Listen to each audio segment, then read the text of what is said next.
Hello, my bonny bears, and welcome to Not So Straight Talk.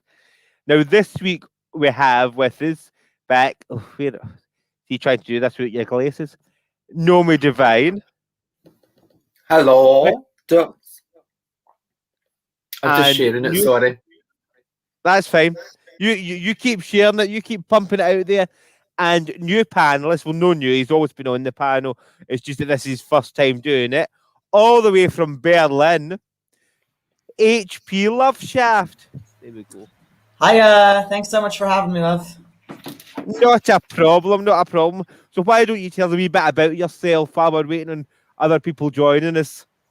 Yeah, all right. My name's HP Loveshaft. I'm a drag king. Instead of tall glamorous, instead of massive glamazon, we're like small depressed hobbits. I was born in Moscow. I grew up in Los Angeles. Lived in Glasgow for a short minute in 2018, and now I'm in Berlin. That's good. Because when you had the rush in California, it's like, but you've been to Glasgow for a while, we can trust you. I was there, and do you know, I honestly I miss it so much every time I watch the UK Drag Race. I'm like, I'm sure we've worked together before. Did you do a show? Did you do a show downstairs? Oh yeah. Is Johnny Bravo and you were stealing flowers from the bar across the street? That was me. I wasn't dressed like this. I was stripping, and you gave me your belt to wear so I could take off my trousers. Oh, nice. Oh, I do remember that. Yeah. How you doing? Your makeup. I feel like your makeup game has stepped up. Well, I was a boy at that time.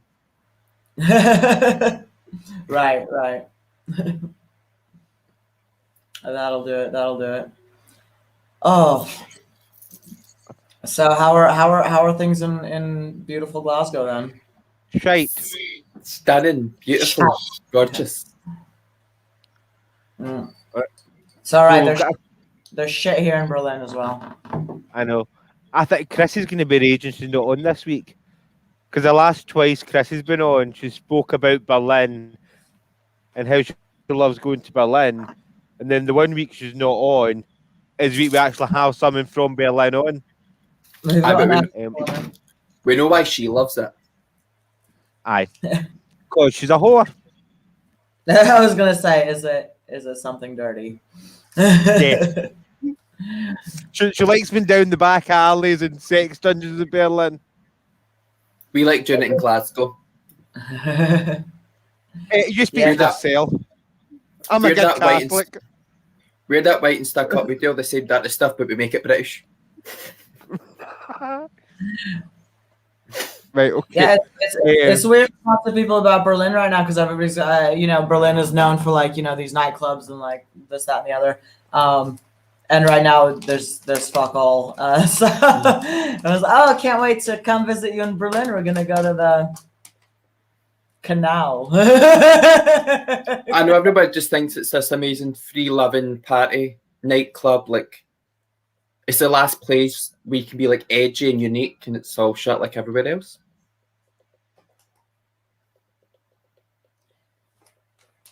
What's she up to? She's working on the technology. I think we're meant to just keep the party going on our own. The canals. No.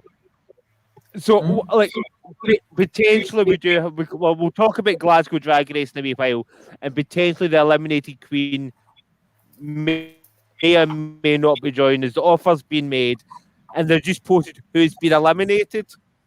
And that was me checking who it was. From Glasgow Drag Race. Oh, right. Well, I'm on the edge of my seat. Have you watched the videos, Toby?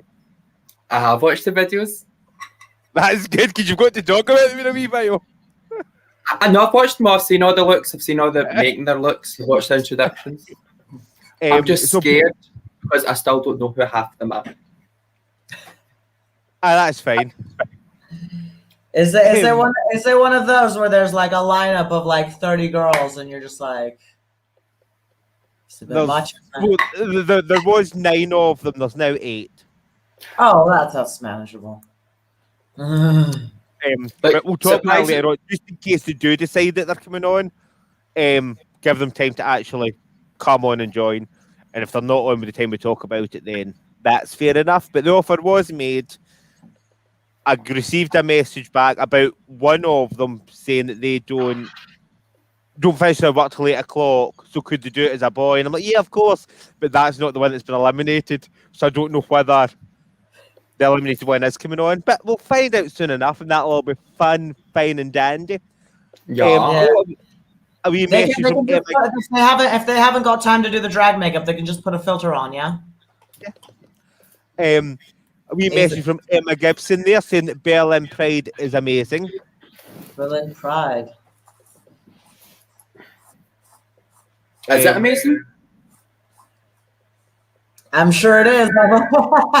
I've only been here 2 years and everything was canceled last year, so I have no idea. I'm pretty sure I don't even know when Berlin Pride is. I think I might have been on tour in 2018, 19. Yeah, 2019. I was probably, you know.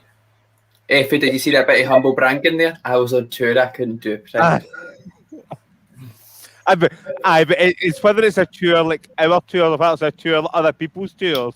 Oh, probably like other people's. Not got from Bellsalt to Glasgow going back. No. I like the 1 week we were working in Benidorm last year.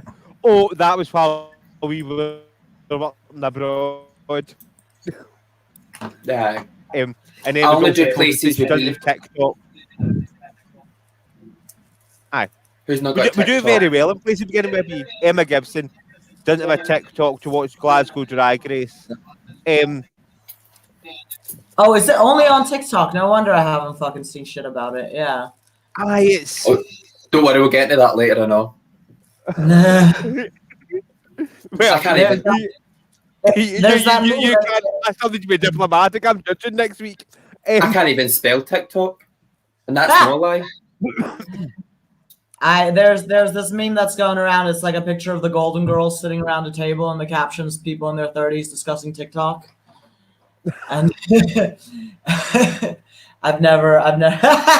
I mean, same though. I don't sprag and see. I'm 32 and I don't sprag and see TikTok. I'm only 24, but Effie can join you in that conversation. Oh, sorry, she's nearly 31. She's right. I was going to say, no, you don't look like a day over 40. It's fine. No, look, I can sit and spend all night watching shit on TikTok, but I don't understand it. And I get really annoyed with these part 2. You know, follow me for part 2. No, if you're going to show the fucking video, just show the fucking video. I don't want to have to go hunting for it. I always watch when I'm on the toilet. That's lovely to know, and I'll sleep better tonight for knowing that, know me. No, but I hate the part 2 things as well, because you go into like the For You or who you're following, and the part 2 never follows that video. So then you 20 minutes gone on their TikTok page to try and find part 2 that they posted 3 months ago, and you're just seeing it. You can never find it. Aye. Like the For You never actually like new stuff, but that's fine. And then you end up feeling very attacked because there's videos that come up and it's like there's no hashtags on it. So it's like, if you're seeing this means that you're a manic depressive. If you're seeing this means that you're gay. If you're seeing this, it means, like, thanks, Gene. I think it's been a lot of them in Facebook. Like, if you can read the numbers in these colours, it means you're this. Aye, but that's an actual like personality test and stuff like that. This is literally saying if this video appears on your For You page, you're a psychopath. Or if this video appears on your For You page, you're a member of the Alphabet Mafia. I'd be great at that. I've got multiple personalities and they're all cunts. What is the Alphabet Mafia? The LGBTQIAAP elemental Q. Yeah. Plus. That's, So the alphabet marker. Are we not supposed to be? Can we not use queer anymore? Is that not allowed? I still use it. You can still use queer. Some people don't like it, but it's. I think it's like the same when you're asking somebody their pronouns. It's better to ask first whether they like it or know what they like. Like I would use queer as an all-encompassing term, and I would say that I would identify with sort of like queer in general. Some people don't like the term queer, so that caused a wee bit of an issue with them. So you had LGBT, then LGBTQ, then LGBTQ plus, and then a lot of other letters were added on to really try and encompass everything. So you'd like I for intersex, you'd asexual, allies, pansexual. I don't think the allies are in there. They are. There's 2 A's and one of them's ally. No. I promise you it is. It's been about 2 or 3 years since I've actually had to sit through the diversity training for it. Because you used to have to do it for Pride so that you understood what it all was. Because it was no longer LGBT or LGBT plus. It was now LGBT IAAP something else. I don't think there's 2 Qs, but the Q can either be queer or questioning. And questioning. I thought it was like asexual and aromantic and agender. I'm gonna have to look this up now. See if it's got everything in it for everyone. Does that not mean no longer it's not needed?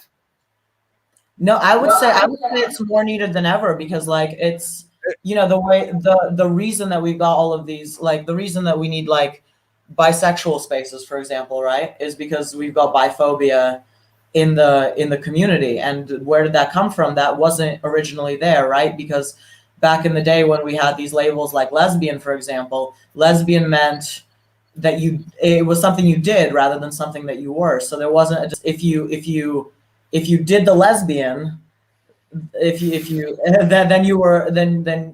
did lesbianism, and it didn't matter if you were also married to a man, and then we had I don't know how it was in the UK, but I know that in the United States there was like this respectability politics and like and then we had the white upper class lesbian separatists who were like, oh, we've got to move away from men, no more men, and I specify that they're white because like lesbians of color were like our brothers and our fathers and our sons are getting shot in the streets, so like no, we're not gonna separate from our men are not the problem. And then it became bisexual women are traitors and trans women are trying to infiltrate, and then it was needed for all of these identities. But like to me it's really important to say no, we're all outside of heteronormativity, ipso facto oreo, we're all queer, and like there's not like gender nonconformity has always been a part of queerness, and this like pulling apart like, oh well, drag is very different from trans, like it's not that different, and it's not exactly the same thing, but it's not, people are like, oh well, drag is transphobic. Like really? Because where I come from, most drag performers are trans, or like a lot of them are. So like, my favorite performer of all time is Candice Cain. Which one? Candice Cain's my favorite inspiration performer of all time. Are they trans? I don't know them. She started off as a drag performer. You don't know who Candice Cain is? She was the first openly trans woman to play a trans woman on Dirty Sexy Money. Oh, amazing! Do you know what? I was watching something this week that you will know who she is. Have you ever? You watch Drag Race, like the US one? the blonde female choreographer that used to do like, choreography and all that with them. That's Candice Kane. Okay, all right. No, I'm very the last season I watched all the way through was Jinx Monsoon, so it's been a while. I know this is. Did she choreograph Jinx season? I don't think so. Season after she did. I remember doing one round about that time. She was choreographing. I'm sure she done Willem's season. Right. Okay. But this is kind of on topic with this topic. What I was watching this week, it was like the weirdest video made me cry. I was watching clips of I Am Kate, right? And I know she's not the best representative for trans women or all trans women, right? But see, just watching her and being so happy actually made me cry. See, just like watching her, like sitting with her girlfriend having lunch and getting her hair done and making YouTube videos, just like the actual when you watch the videos of her and like Kardashians, just like, and then you see her now, it's like that's why there's matches, and that's just amazing, and it actually made me cry. That's fine. So that's good. So it appears as if we will be joined by Crystal K shortly. Lovely. The messages I'm getting at this side are like, what does she need to do? Okay, there you go. Right. Okay, I've sent her that to her. Like, that is fine. So I'm assuming she said yes. Either that or they're just going to tell her now. By the way, here you go. So deal with that later on. So what are your thoughts on Drag Race UK this week? Go ahead. Off the bat, straight away it annoyed me a wee bit. Because they were coming straight, like, do you know, like they showed that wee clip at the start of the end of last week? Yes. And they were still talking about who you think's the weakest and who should go home. And they all jumped on the bandwagon. Well, they two haven't got badges. And I'm like, there's only two of you sitting there who have won a badge in your own right. The rest is one that's part of a group. And they're still there. All these queens have had badges. Some of them have gone. And yet again, right? Same this week. There's still two queens. But that also felt really set up. You know, you can imagine the producers being like, "All right, now talk about who you think is going to leave." Like, you're like, "Oh God!" Like, I hate that so much about what like. And it's even more intense in Drag Race UK because the United States is such a huge place that like you turn on Drag Race and like sometimes like you know two of these girls have like gigged once or whatever, but y'all are a tiny fucking island. So like when the announcement was dropped for this season, like my entire like feed was just full of people like, oh, my friend so and so, like you know, like. There were queens that I had performed with Lawrence before, I performed with Jenny before, and like, you know, like and then you watch the thing and they all walk into the room and they all know each other and they're all up in each other's business. It's really delightful. But then when they pit them against each other in this like reality TV way, it's just so you just feel for it. You're like, oh, it's so unnecessary. Like drag is so beautiful and it's so you know about family. I'm like, then you watch this meat grinder. You're like, oh fuck it. It's crazy to watch them all get in their head about it. And like they know as soon as they leave, there'll be water under a bridge and they'll go back to being friends. But in that moment, it's like watching Big Brother, watching that human just like go crazy. And because you're like on the outside looking in, you can see like. It's just a stupid wee comment, or you actually done fine in that challenge. You just see them start to go mental about it. I'm like, I get you're on TV and that's probably stressful away from family and friends. You're going through COVID. You've got 2 weeks to film 1,000 episodes, but I'm like, see at the end of it, you're still. Maybe for season 13, there's 1,000 episodes. There's only 10 for the UK. Right, just 2 seconds. I know I keep chopping and changing. Well, what the fuck? Oh, okay. I know I keep chopping and changing it. But Crystal appears to have joined us, so 2 seconds I'll bring her in, and it means that we can actually talk to her rather than her just sort of sitting there going, I don't know what's going on because they're all talking and I'm just sitting here. So Crystal was one of the contestants for Glasgow's Drag Race on TikTok, with Glasgow Pride and AXM. And this week, Crystal unfortunately was in the bottom two with Angel, and unfortunately has been eliminated. I was trying to think of how I say it without just going unfortunately has been eliminated. So she's joining us for a wee couple of minutes to talk about her experience doing the competition, how it feels to be eliminated, and also what her plans were for hopefully what her plans would have been for the future weeks had she stayed. See, to be honest, I don't know what she's going to say. She may come on here and rant, which will be hilarious, or she may come on here and be nice. So give me 2 seconds to work out the technology and bring Crystal on. So I think it's happening. I love how I'm scratching my head like this before. Hi. Hi, Crystal. Hi, Crystal. Hey, How are you? I'm good, thank you. You look stunning. Thank I was you about to so say it. much. I love the hair. Thank you. Oh no, now you can see my pillars and everything. I found out that you made the screen bigger. Sorry. I'll need to sit out a bit. Feel like That I'm better? gonna fluff the hair up so I can pretend that I'm dolled up too. You look great. You look great. So how do you feel? To be honest, I would be lying if I said yesterday when I found out I was bottom two, I was obviously like, I was like fuck's sake, but like obviously it is what it is, and like it is a competition, and the judges just didn't like it, and that's fine with me. Like I thought it was great, but can't really do much about it. Do you know what I mean?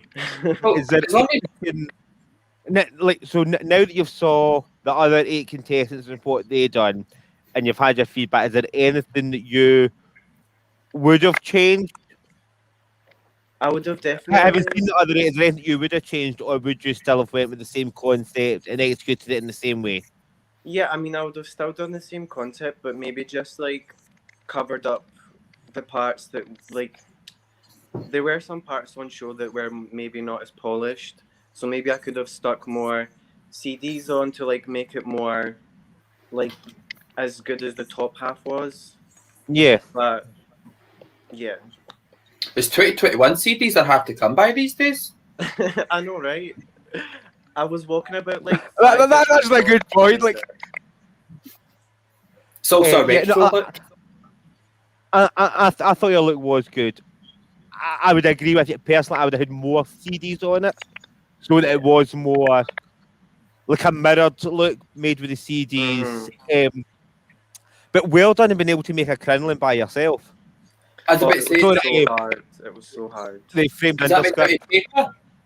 Yeah, it was made out of cardboard, like different pieces of cardboard. I had to like put it on myself first, and then like glue it on as it was on me. It was like gymnastics. There was your video not like in Glasgow, like outside. Yeah, it was outside the Gallery of Modern Arts. So did you have to travel there in this look and then try and shimmy this skirt on in public? No, I live literally 5 minutes away. It's like a 5-minute walk. Now we all know where she lives. Yeah.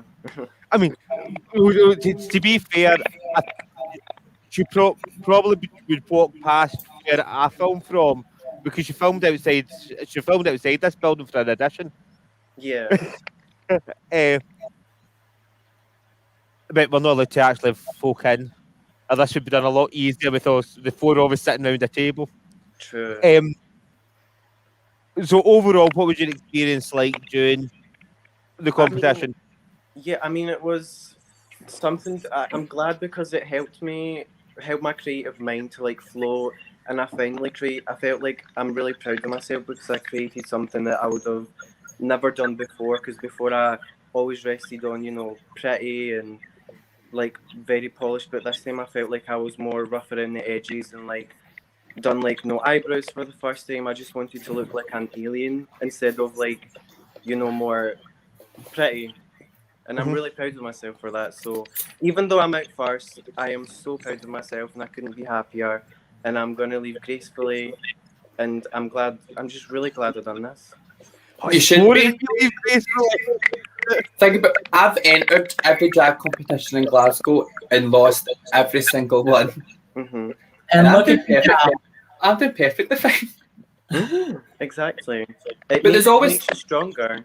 there's always something to learn from it, even if you go home first. Exactly.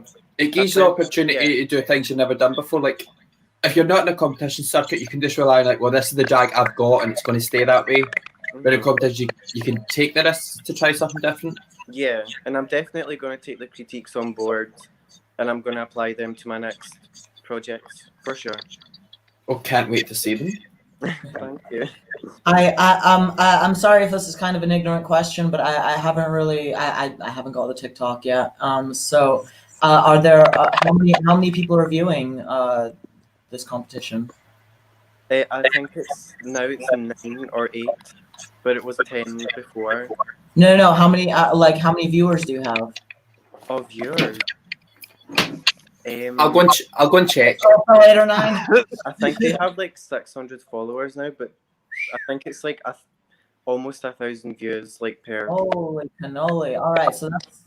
I mean, that sounds like a wonderful opportunity. Then, do you Do you feel like you've made connections and like were able to?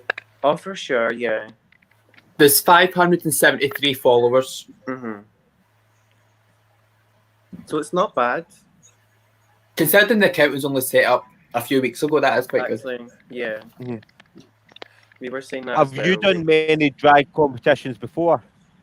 No, I done a lip sync competition once, and this was like my second ever, like proper like week competition, if that makes sense.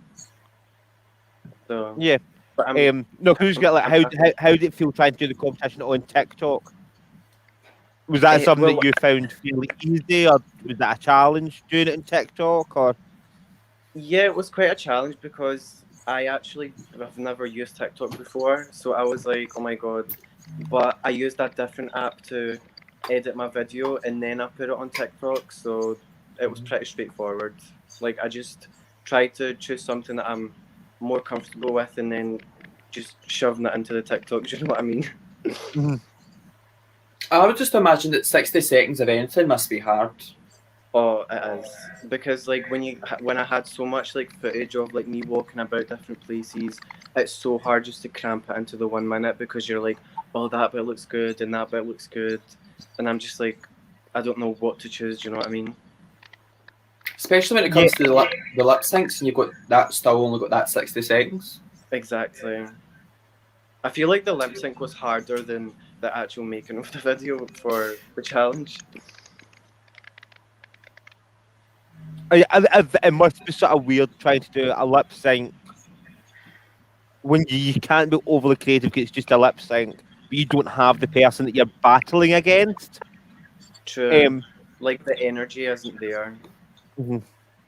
Like the adrenaline of someone being next to you. Because I've done that before, and like it makes you want to push harder, and like you just think of these different dance moves that you would have never done by yourself.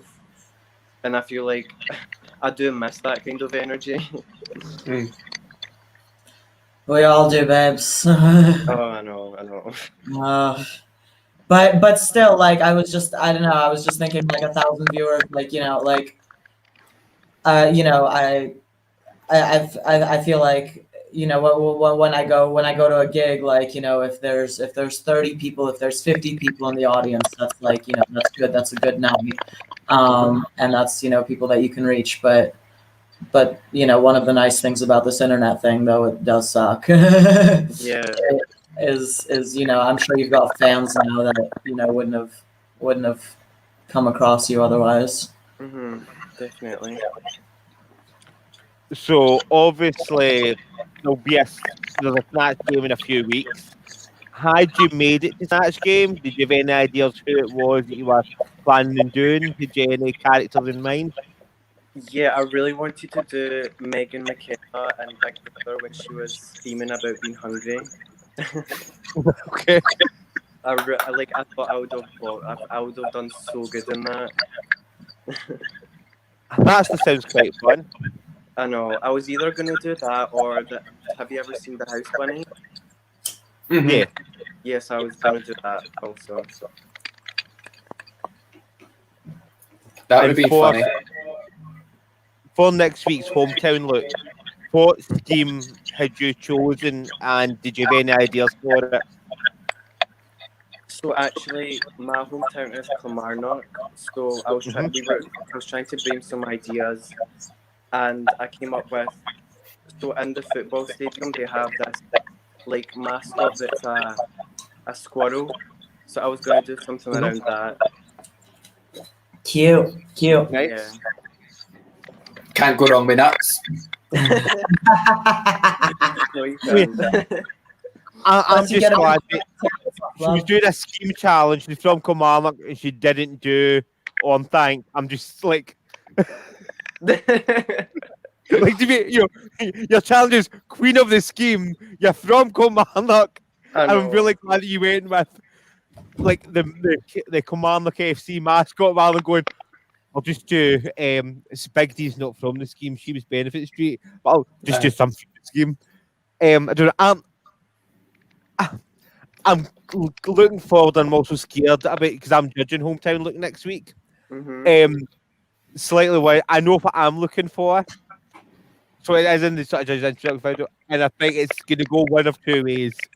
Either there's going to be 8 people that do it amazingly and hit it right in the nose, or everyone's going to go a different way with it, and I'm then going to have to try and judge it from like their standards rather than the idea that I've got in my head as to what I want to see.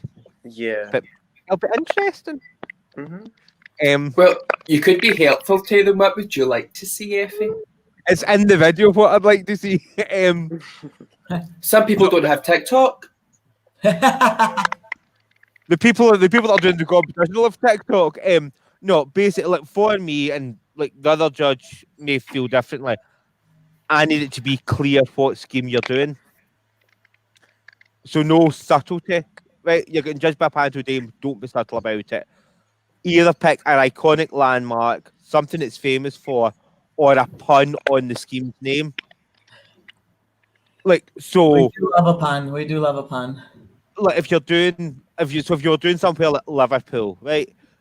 You've got like the Cavern Club for an iconic landmark, the Beatles, Cilla Black to clearly represent Liverpool, or literally come out in a 1950s bathing costume, like synchronized swimmer idea with livers on it, or like I was about to say, made out of chicken. it'd literally be Liverpool. You know what I mean? Something along that. So I'm hoping there's a couple like that. So an idea that's literally boom, here's what it is. And that it's clear. I really hope, and I will say this publicly, and if someone does it, they've been warned. If anyone turns up dressed in the head with a bottle of Buckfast, bottom 2 straight away. Because that is every scheme in Glasgow and every second scheme in Scotland. It's the same issues with Stina Mandela in the first week of Drag Race UK. Yeah, that she was East London, but she was also East Glasgow and every other major city. So make sure it's clear to your hometown or scheme. Don't come dressed in Edinburgh bottle of Buckfast. Please do not come dressed in Edinburgh bottle of Buckfast. What would you do, Effie? I don't know. It depends what a class is. So if we're going for Mabel, I either do the fact that there's 2 castles and that it was famous for making boots, or I come dressed as a zebra because there used to be a zebra outside Mabel, but it would only appear every so often. So it kept being in the paper or on social media, like, has anyone seen the zebra? And eventually the farmer admitted, I have a zebra. It's just not always in the field. Because for about a year, people thought they were going crazy because every so often this zebra would appear in a field. But then when someone went to go look for the zebra wasn't there. And that's Mabel for you, ladies and gentlemen. Two castles, and were famous for boot and shoe making. And until a few years ago, Canada still had the Mabel Boot and Shoe Company selling shoes in it. I would go as a theme park. Yeah, like for Bell's Hill, you've got Emidy's theme park, or dress a bell on a hill, and be literally Bell Hill. Right, but this way, I want at least one person, just one person, to give me a panto costume for this Christmas. Something that I can go, right, okay. I think we could all take bets on which contestant might give you that. I don't think they will, though, because last week's judges told them, you've done puns, so don't do it again. That's not what we want to see. And my heart sank. My heart sank. So, like, that's precisely what I wanted to see this week. But no, like, something that is clearly, like, very clearly, that's where it is. I'll put you full screen and I can't read the comments. No, that's fine. That's okay. So I think it will be fun and interesting. Overall, so Nomi, you've watched the videos. What was your thoughts on week 1 of Glasgow's Drag Race TikTok? I was actually genuinely surprised how well everyone done. Like, no, like everyone's like, there was one or two that's clearly like, oh, you've run out of time, or you've done it that day, or the day you're filming it, you've just glued shit to your body. But most of them actually had, like, you could see a concept, you could see the work that went into it. Yeah, like making a full underskirt, or gluing all the dime bars, or making a full dress out of bubble wrap and different elements, and it was actually pleasantly surprised. I actually thought the one with the dame look, I thought she was going to win because I thought it was amazing. So did I, to be honest. However, I would say there was 2 looks that were the same concept in terms of paper and an A-line dress. But yeah, I thought it was really good and well done. However, I do agree in terms of fitting the brief. Bonnie Banks' full outfit, down to accessories and detailing, was all made from stuff found round about the house. Do you know, I did find funny about the thing, like, if we're all going to be honest, probably a lot of the contestants may have bought something or had something given to them, or a little helping hand here and there. Yeah. Are you telling me you've got that many dime wrappers left in your house? No, you literally went and bought dime bars. Your story is you go to IKEA and you always buy yourself a treat and it's a dime bar. Or was that just for the pun? You clearly went and bought like 2 boxes of dime bars. It's lying around your house now. It wasn't then. And who opens chocolate that daintily we can keep it? I'm like fucking right in there. You're onto them. Nothing gets past Naomi. No, but I mean, like, obviously, I'm assuming like everyone's had help because we're so long out of the pandemic. No one's got that many low rolls sitting about, or cardboard's being flung out. So you use what you've got and you fake the rest of it. But I did find that funny. Would you guys agree with the bottom 2? That's shady. You can't ask us that. Yeah. What a question. I understand why the bottom 2 was the bottom 2. Yeah, of course. There may have been a couple of people that could have been put in the bottom, and who could have been justified being put in the bottom as well. I'm not saying there's people that deserve to be there that wasn't you yourself an Angel, or that either of you didn't deserve to be there. I think there's other people that were lucky that they didn't end up in the bottom. I'll be honest with me. Well, I thought like, definitely. Maybe that's always be diplomatic for fortnights. You carry on. I thought like you could have swapped out around the bottom with her with the who made like the dress at the loofah or something, because that for me it just looked, it was like sponges or something, wasn't it? I think so. But it just looked like a big ball. There was like no shape. There's no like dynamic shape or structure to it. It was just like when someone hot glue something to a corset, but the corset's got shape. She's had a dress and just glued. Like I thought, like at least yours has structure and shape. Yeah. I mean, it could have had more added to it, like the top. Yeah. But it had structured shape. You could physically see that you've made this paper underskirt, and the top matches the bottom. look, I thought Angel looked amazing, but there's no way anyone other than her could have been in that bottom two with that look. It literally looked like she was standing naked and hot glued one end of a bag to her, some ribbon to her hip, another bit to her ass cheek. Mm-hmm. But her face and her wig looked stunning. Oh, she is pretty. Yeah, there was a couple that I'm thinking they did well enough, but had they been in the bottom, I don't think you could say that it was undeserved. I think Reese sewed an amazing dress. I agree with CJ's comment about that one. It was a sewn dress. He's sewn a dress. Mm-hmm. It wasn't necessarily. I understand it was made out of a duvet. Technically, it fits the brief, but really, it's not what you're looking for. Yeah. I'm not saying that he deserved to be in the bottom for that. I'm just trying to sort of look through them. I think it deserved what he got. They got called out on the fact that it maybe wasn't what they were looking for, but it still technically fit the brief, and it was made lovingly. It was made. It was well done. It was well made, but it was maybe too soy for a Dragon a Dime challenge. Like everyone's looks, even the not so strong ones, you could see what they used. Yeah. You could see paper, you could see CDs, you could see sponges, you could see plastic. I don't know who did sponges. I think it was Luffy's. Maybe. Right. Luffy's and Who did a full outfit out of bubble wrap, which you then coloured the bubble wrap in, which looked good. I just wish we'd saw, like, similar to their comments, that we were able to see the outfit more. Mm-hmm. Which I think is part of the whether you're judging it as how good is the TikTok video or how good is the drag.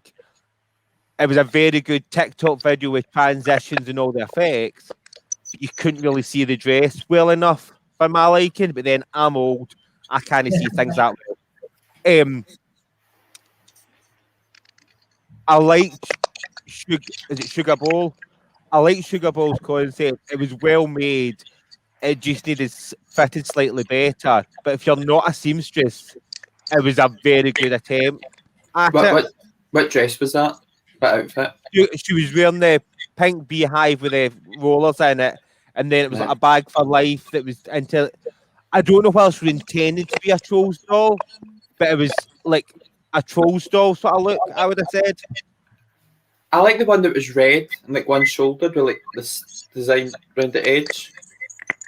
Bonnie Banks, that's the one, which was the cut. But then all the detailing was made out of newspaper. It was made out of wallpaper, and then she'd actually made like diamonds out of tinfoil. See, I watched the video, but I didn't see that close to notice of the detail. From a distance, it looked like a real dress. But they also made a video telling you how they made it. Nice. See, I was getting confused because I'm crap with names. So, like, some of the videos of them out of the drag, and then the videos in the drag. So I might not read the name. I'll look for the face, and if they look different, is that saying like you saw the roll of wallpaper in the first video, but you didn't? Unless I think you were up close, you might not have seen it in the dress. Oh, I'm right there with you. I'm face blind, so this is in and out of drag is always a nightmare for me. Were you happy who was in the bottom? Or who do you think you should have? Do you think there's someone who should have been there other than you? Obviously, this is all done with love and respect. There's no hate for anyone. It's just an opinion. That's why I'm just gonna respect the judge's decision, and I'm not gonna like. I don't know. I just respect the judge's decisions, and as I said, I just want to leave gracefully and just take it on with a full chest and move on and take on the critiques and apply them to my next whatever project I make. It's a very smart answer. Yeah. Okay, so I was the one then. If you hadn't been in the competition, so out of the 8 queens, the 8 other queens, who would you have put in the bottom in your place if you weren't in the competition? It's the same question. No, it's not. I'm not saying the decision on Crystal was wrong. What I'm saying was, if Crystal wasn't in the competition, with the 8 queens that would then be in the competition that wasn't Crystal, who would she have put in the bottom? I would have definitely chose Angel, and I'm not gonna lie, I wasn't a fan of the bubble wrap dress thing. I just Okay, didn't yeah. think it really had a shape, and it was just like hundreds of bubble wrap stuck together. Like I could have done that as well, but I tried to think more. I didn't really want to do a gown because I wanted to think more modern and more artsy. That's why I wanted to. That's why I was inspired by like the modern Glasgow Modern Art School, whatever it's called. And I really didn't want to do a gown, and then the judges' critiques were that everyone else done a full constructed gown, but I honestly thought that would just be really predictable, like sewing together like a curtain. So I just wanted to, think of something really, really different, but it didn't really translate. So that is what it is. Honestly, I think your idea was good. I think what you made of it was good. Thank you so much. I would have covered the corset with more CDs so you could see less of the corset, so that it was more as if the whole corset was made out of CDs rather than a corset with CDs on it. Yeah, I see your point. Yeah. But I'm not necessarily saying that you were wrong. It's just that's the sort of wee difference. But it was a great look. It was a great concept. Can I ask? Was there any work that you found yourself particularly inspired by that not that you're gonna steal anything from anyone, but just like anything that you were like, ooh, I wanna play with that in the future, like. Yeah. So have you ever seen the advert of Beyonce and in the O2 advert where she's dressed as a queen? Mm-hmm.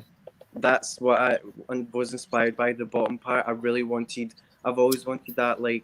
Obviously, I didn't have metal like she was wearing, but so I just made it out of cardboard. But I've always had this fantasy of wearing a metal, big undergarment that shows that there's nothing on top of it. Do you know what I mean? And I really took inspiration from that. Nice. So if you wanted the metal undergarment, could you have, rather than painting the cardboard silver to make your crinoline, rather than painting it white, could you have painted it silver?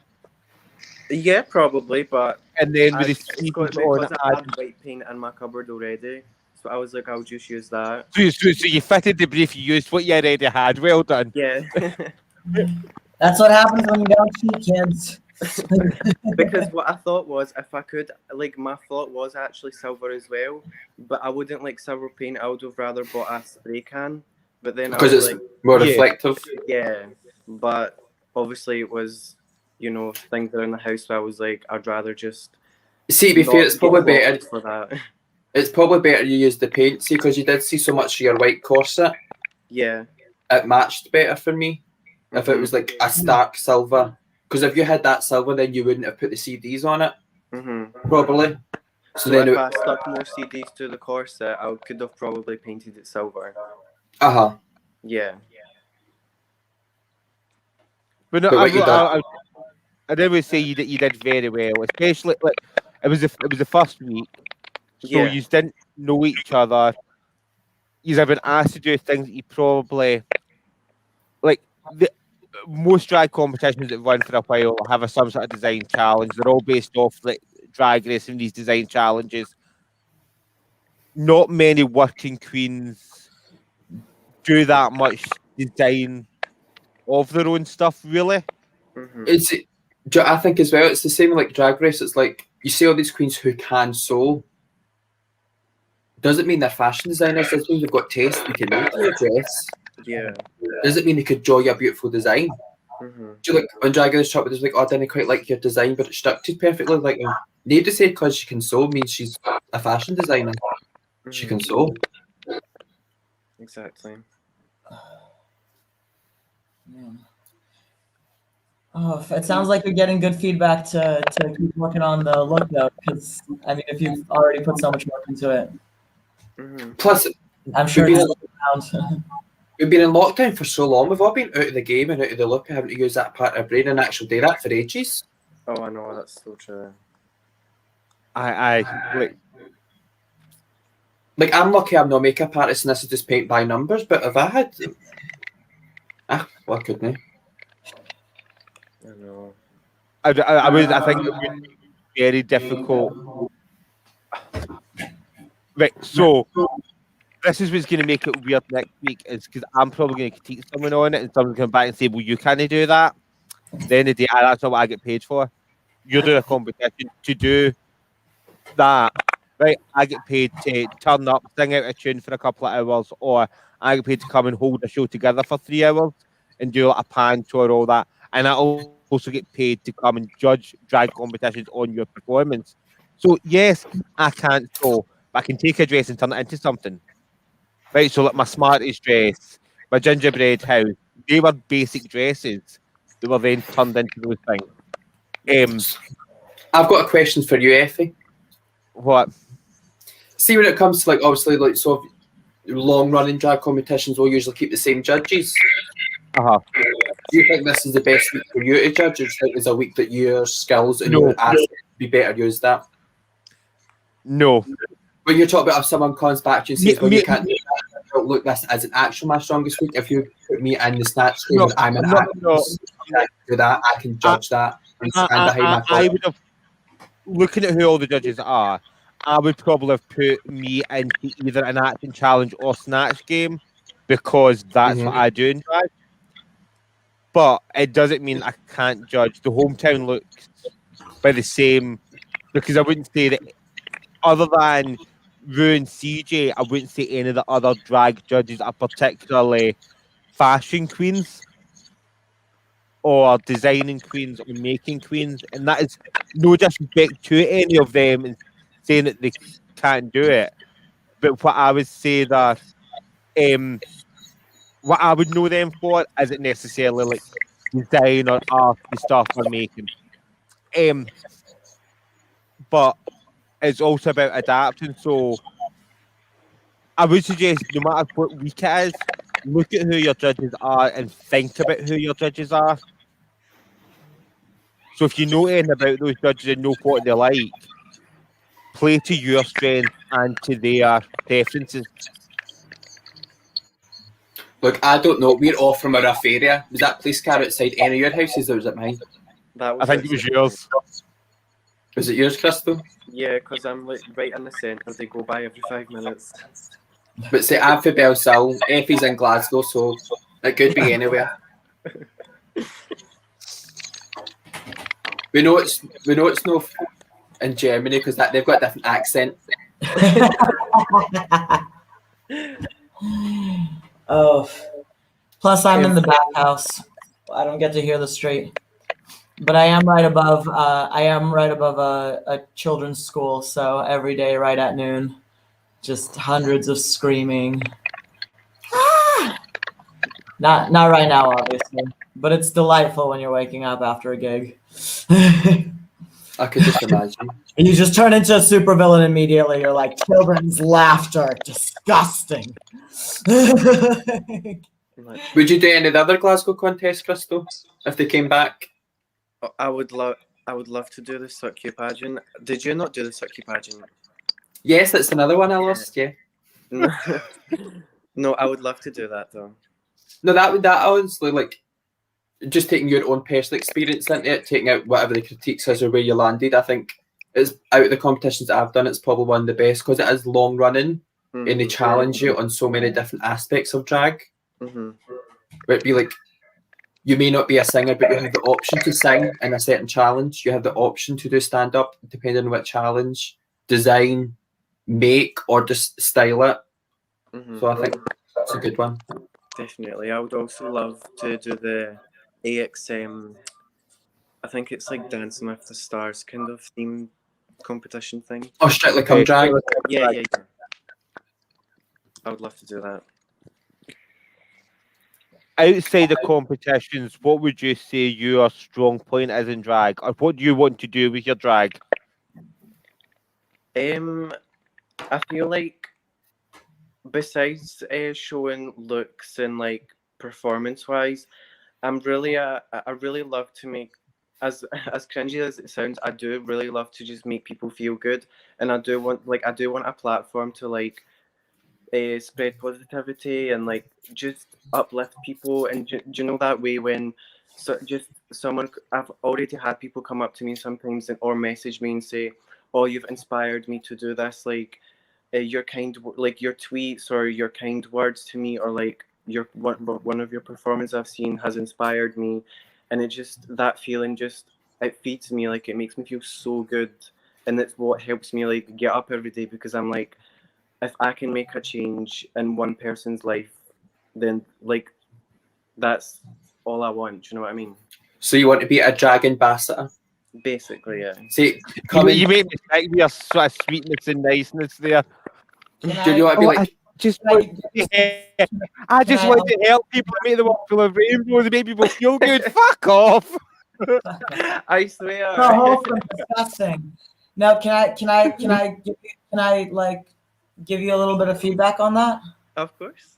That's such a beautiful sentiment, and it resonates with my experience doing drag as well, because when I oftentimes when I perform as a drag king, I'll have people come up to me like, you know, these wide-eyed baby gays, and you can see that like it's yeah, they're like, oh, I've never seen a drag king before, and like you can see like the fire in their eyes, you know, you're like, okay, I'm gonna see you on stage in a month, like cool. And it breaks my heart when I know this has been talked to death already, so I'll endeavor to keep it short, but you know, when we see things like Drag Race, for example, and there's the big girl, no girls allowed sign, that's that's so incredibly shit. And I wish you all the best in being a drag ambassador, and I hope that part of that will be also like actively making space for kings, and for trans people, and for non-binary people, and for you know, people assigned female at birth, and you know, like Exactly. Yeah. I agree 100%. Because half the fucking population, like, you know, deserves drag. Mm-hmm. You know, everyone deserves drag. Like, Exactly. it's such a powerful, beautiful thing, and like, yeah. Anyway, that's me off my soapbox. Used to Thank you for indulging me. Yous are so nice and pleasant and do it for these lovely reasons. Me and Effie are like, we just want to clap. We just want. We're giving it the clap. No, I think we all of us do it for entertainment, to bring people out of escapism. Definitely. And there definitely should be space for everybody to strut whatever they want to strut, whether it's a bin bag, whether whatever gender you were assigned at birth, or whatever you change it into. Exactly. I'd be very careful how you worded that, Naomi. It's not necessarily what you've changed it into, but I know what you mean. Who you've when you fully live in your reality of who you are. Aye. That's is that a better way to word it? I don't know.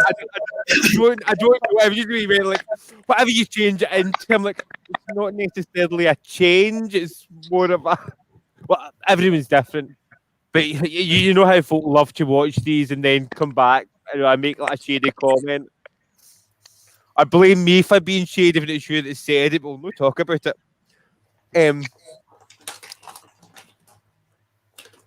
I had a point. I was going to have a point. So yeah, the rest they can. I think the rest of the contestants did do good. There was some that we'll see how they do next week. As a fresh slate next week, no one gets judged on what as far as I'm aware, no one gets judged on what they've done this week. But I do know what I'm looking for. I'm looking forward to when it's not a design challenge to see what they do. So am I. Because designing in fashion is so as a skill, but I want to see what other skills other people have. Because we're like adjacent to the scene and we dabble now and again. I don't really know a lot of like the younger ones, or even the ones who are doing it now for the first time. I've never seen them live. A lot of them, so I don't know what they do. So I'd love to know of like, I'm not a great designer, but I'm a great actress, or I'm really funny, or I'm great at video editing and putting this video together. Yeah. I think that's part of the problem with it being on TikTok. There's less scope for being able to do more things because you're limited to like a 60-second video. Mm-hmm. So I'm looking forward to seeing how they sort of do like different things that are coming up. We know that there's a Snatch game, and we know that next week's hometown. I don't know whether we do know that or whether we just know that because I've now said it is. And then there's other challenges coming up, but they get announced weekly. And we don't know what they are. I don't have any clue what they are. I've no had a list of all the challenges and who's judging each challenge, subject to change. But you know that. But you know that part, aye. So, do the contestants know who's judging each week, or do you find out on the Monday? I think we find out weekly, but we know what all the challenges are. Right. Okay. Like just in case I gave something away there. I mean,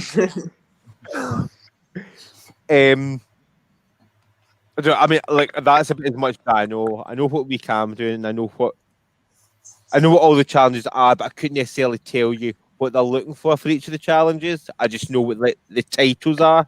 Mm-hmm. But no, I'm looking forward to as the weeks progress and seeing what happens and how, like, who goes when, because you're placing in this competition or any competition is not necessarily a reflection on how you are as a performer or as a drag queen. Mm-hmm. Same with like the critiques for the judges. You take what you think you can actually apply, and then you just need to remember it's one or two person's opinions. It's not right and it's not wrong. It's just their opinion. Yeah. Mm-hmm. You take from it what you think you can apply to make better, and you just leave the rest. Mm-hmm. Exactly. Because the only person who knows your drag and how to do it is you. Yeah. That's like Drag Race when Sister came out, and that definitely, as Lauren said, in the Night Guardian look. I'm kind of loving it. I kind of enjoyed it. I kind of liked it. I didn't like the undergarment, that off No. leg thing. But to me, she looked like an ugly sister in a panto. Like a big, massive. Like it was over the top, and it's very like camp and grand. Like I'm kind of loving that look, the wig and everything. Yeah, no, it was a good look.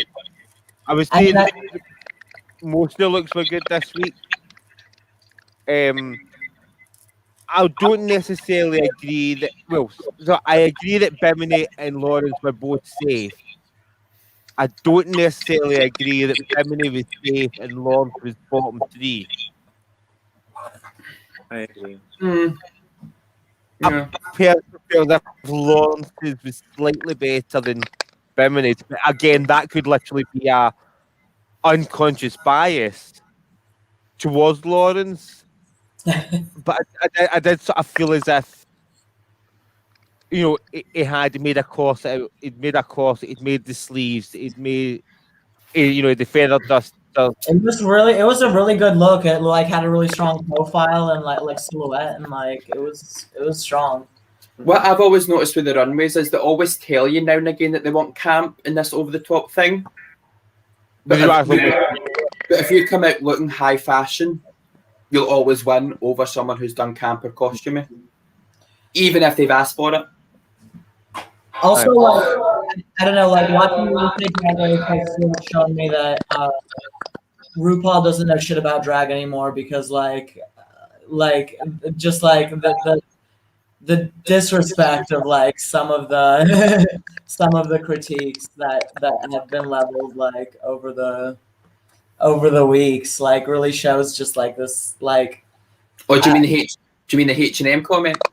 I mean, yeah, like the Joe Black fiasco, and like there have been a couple of moments where you're just like, this isn't actually helpful. Also, like the thing with Jenny Lemon, like that was really like, it was very like like y'all have been talking about how like yeah, there's there's this sort of narrowing of drag that happens when you put it in this competition, because it can be very like so address based or whatever, where like it's actually it's performance and it's all this thing, and Drag Race more than anything like exemplifies this like very very narrow idea of like what drag is. It's like it's very sexy and it's very like high fashion and it's this and it's that and it's I don't know like it. I don't know where I was going with that thought. Yeah, I was. It's important to remember Drag Race isn't drag. Drag Race is a reality TV show in a competition format based on drag, which has its own set of rules and expectations and standards. Same as in terms of as we try to do on this show. We might not always get it right when we talk about people that we like and don't like on the show, trying to separate between the character on the show and the human being. So just not liking someone on the show doesn't mean that they're a horrible human being. It just means with how they're being shown on that show. Oh, absolutely. I'm Everything's not falling in love with that a character. So I have no issue with Sister as a person. I've never met her. I don't know her. I didn't particularly enjoy watching her over the last 6 and 7 weeks. But that's not a comment on that human being.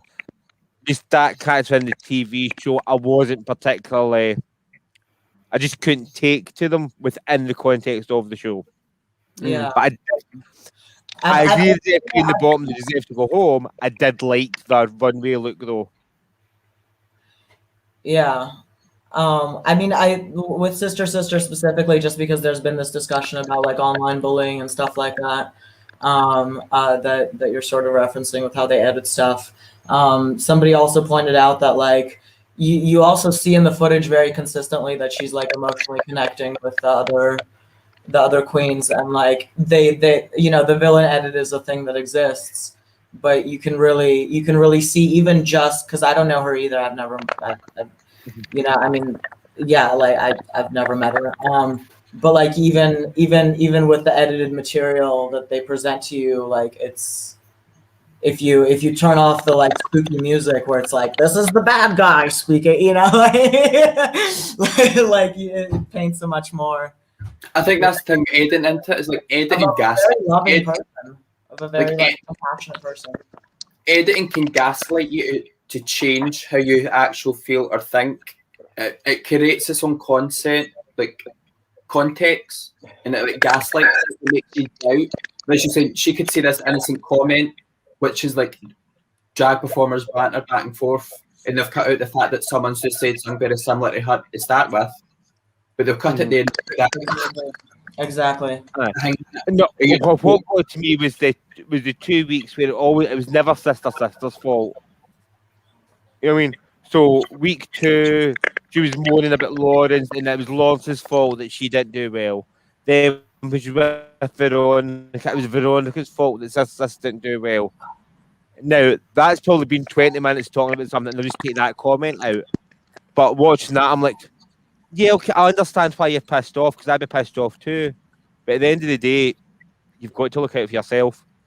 Even when you're working a team, if that's not working, you need to make yourself shine. Yeah. See if I was in the competition and Effie was in it, I'd be like, mutual agreement, we will be friends at the end of this, and we'll help each other where and when we can. Oh, no, you're getting sent home. Aye, like week 4 or 5 after you went first, aye. But I'd make a mutual agreement, like, right, we're on it, we'll help each other when we can, but may the best queen win, we'll be best friends again at the end of it. No hard feelings. Think about Or like, or if we say something or something horrible, everyone's like, tell me there and then, like you would in the outside world. aye. We'll deal with it there and then. But I think it's highly unlikely that we'd.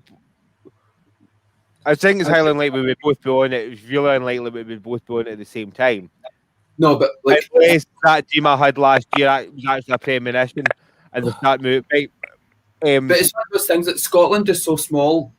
So if two other drag performers going out from Scotland who live in Scotland, Mhm. they're more likely going to know each other or know of each other. Yeah. Like, so if I was on it instead of Ellie, I would know Lawrence. Like, looking like this, Lawrence would still beat me, hands down. Mhm. If I walked in and it was you, or it was Lawrence, or it was CJ, or it was Crystal, I'd be like, look, as Scottish queens and as sisters, we'll help each other where we can. But we're both in it to win it. May the best queen win, and we'll play the game, but I'll play the game fairly. Exactly. See, that's where I shoot my foot myself in the foot. I wouldn't really bet it to win it.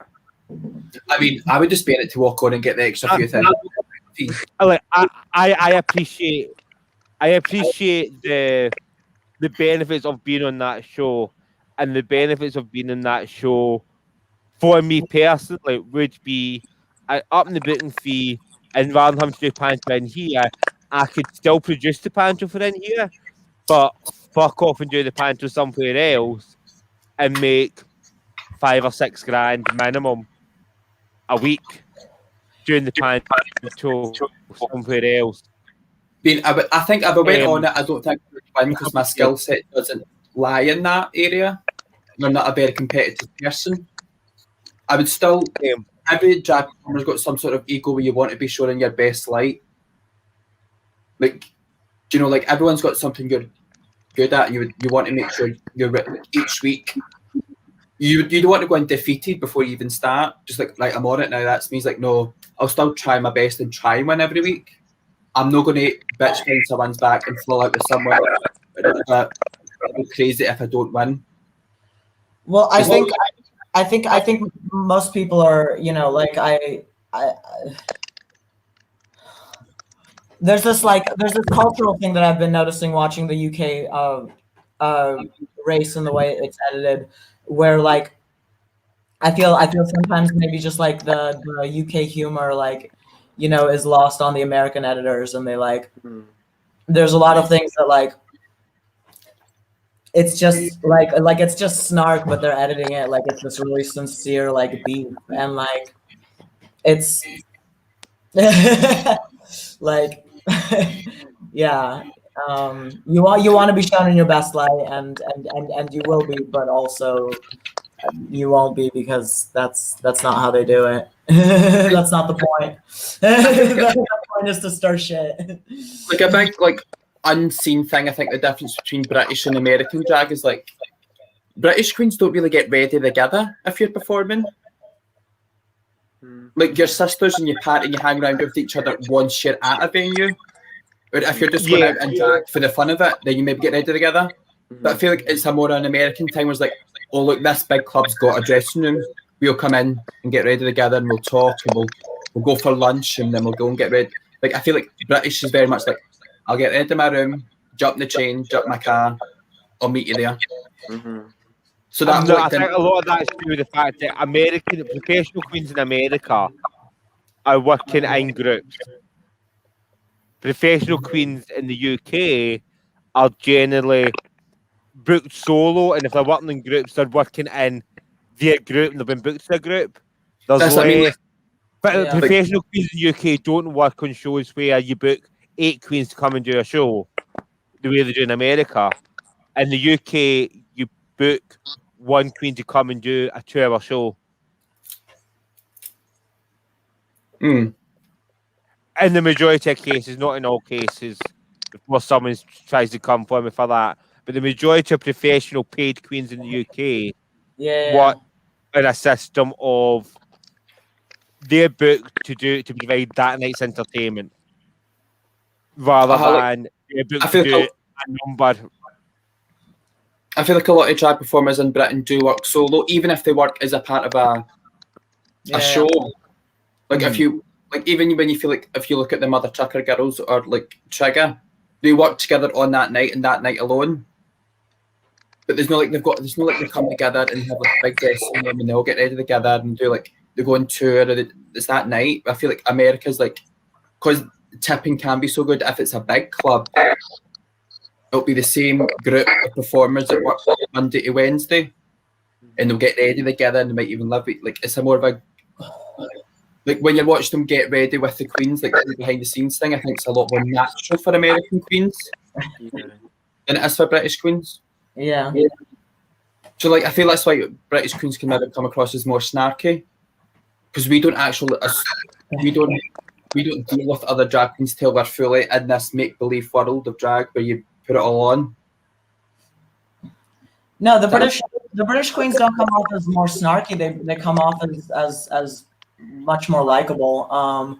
I mean, there is a snark that maybe, you know, perhaps whatever. But no, like they're witty and and there's these moments of you know, sort of tenderness that don't feel as engineered as they do on like what I've seen of the American one. Although there is this constant thing that you can see where they're like trauma, and like they're definitely. See, I don't think I would do well in Drag Race.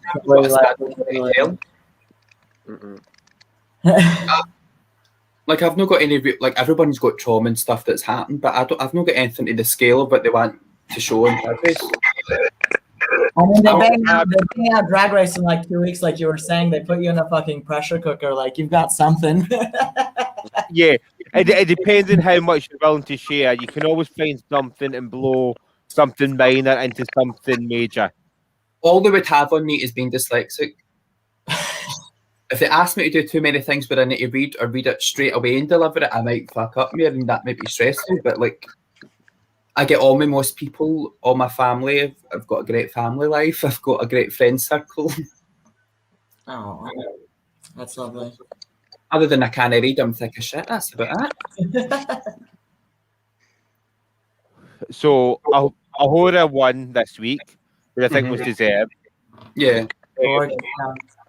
I did love that whole like.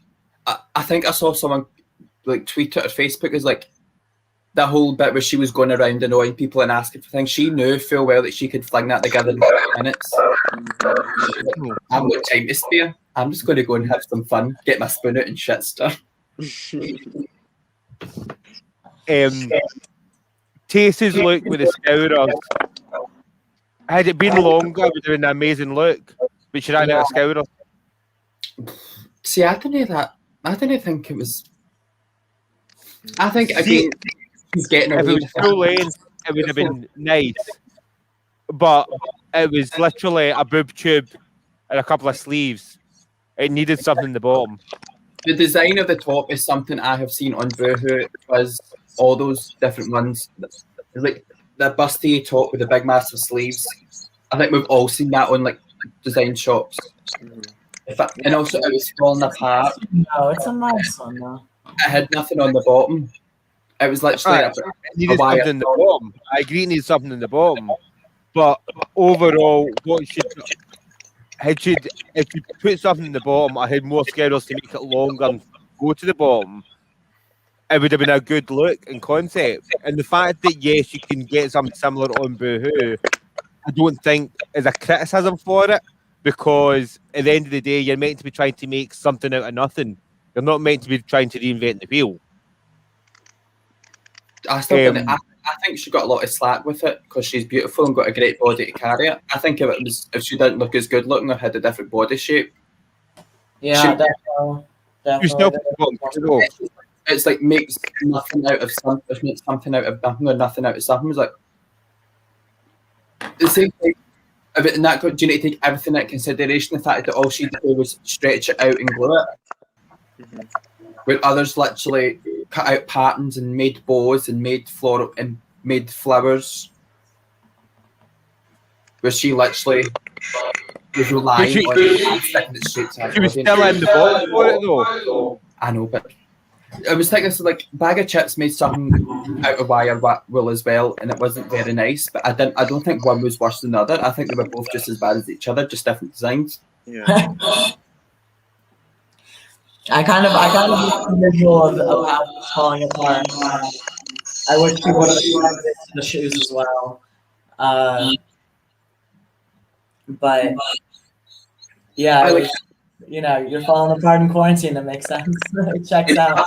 I really like that Lawrence came out looking like a whole ass can of Iron Brew. That was camp stuff. I feel like his look was very similar to the last week. I got very nautical again because of the colours. A little bit. Ellie's was really delightful. Ellie's was on brand to a T. Yeah, I feel like I'm pretty sure she's got that dress. I'm pretty sure she's got something very similar to that at home, or I've seen that before. Probably. Yeah, I mean it's similar. It's like an asymmetrical version of the announcement photo, right? Like the little pink outfit.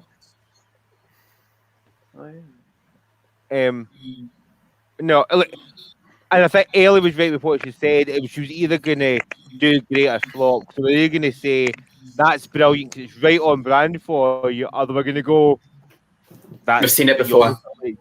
But no, I think she did like really well this week. Who else is there? I don't know. Ahura Bimini Bon Boulash, who wrapped herself in a curtain with a bit of paper. I think it was a reasonable and a passable. But she felt lucky that it came together. And I agree that the paper was too much. Like it all fell down the front. Mm-hmm. Like the way she cut it all fell down the front, and Shaw's sleeves really short. But like I love the pattern of the cuttings, like the design of the pattern. I think she just felt very lucky that it worked out. Yeah. Statistically, she's still second. But second to win. Overall, the competition, she's statistically the second highest scoring queen. See, when it comes to it, Ahura, then Bimini, then Lawrence and Ellie are joint for third, and then Taste is fourth. Fourth, fifth. Statistically, in terms of how they've done so far in the competition. Oh, is that because Ahura's never been in the bottom? Right. But do you think that whole thing, do you think at the end of the day, do you think that really counts to winning? No. That's like, they were going that whole thing was like, oh, we've got badges and you've not. I'm like, well, first of all, you won a badge as part of a group. You haven't actually won that on your own merit, so that doesn't really count. It still counts. Number two, the queens with no badges are still there. And then one with no badges is still there. But they're there because someone's pointing out I gotta say, be negative. They're there because they've managed to like just plateau and be safe. If that makes sense. Mm-hmm.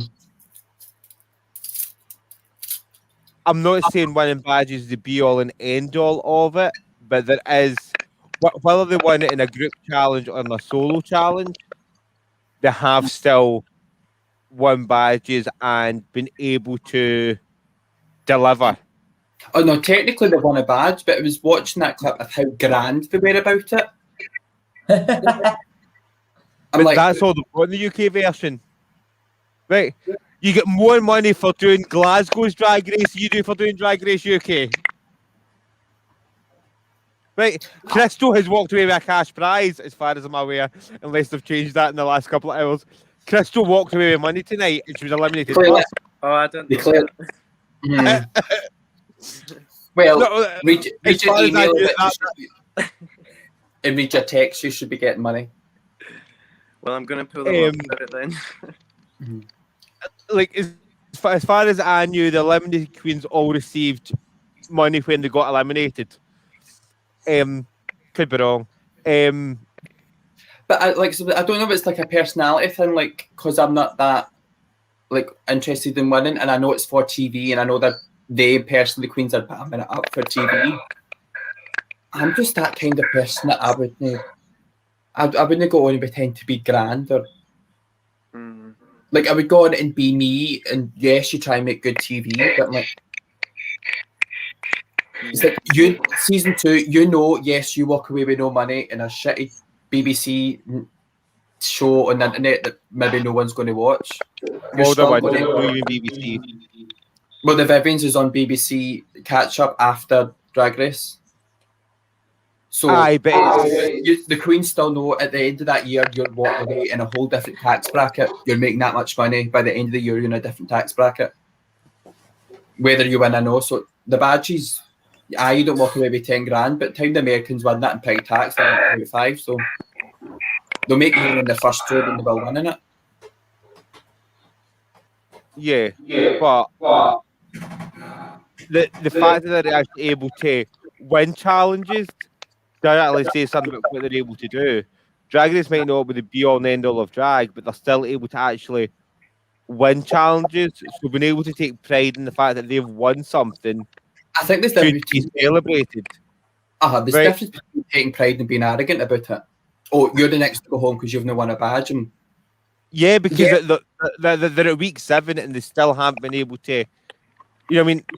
If they're still not winning a badge, then maybe you do need to start looking at stuff like that. Like, so for Snatch Game, yes, Tia Coffey deserved to go home, but could you only say if Lawrence wasn't sitting on 3 wins, that people wouldn't have been as convinced that Tia Coffey deserved to go home? If Lawrence and Tia Coffey were both sitting with no wins, would everyone have been as much of, don't worry about it, Lawrence is going to be fine? I think it depends because Tia Coffey up to that point was doing really bad, like critique wise. If it was 2 people on a plateau, whereas like Tia Coffey, someone else was just skated by and Lawrence isn't skated by, it depends what happens there and then that stage and who the judges decide.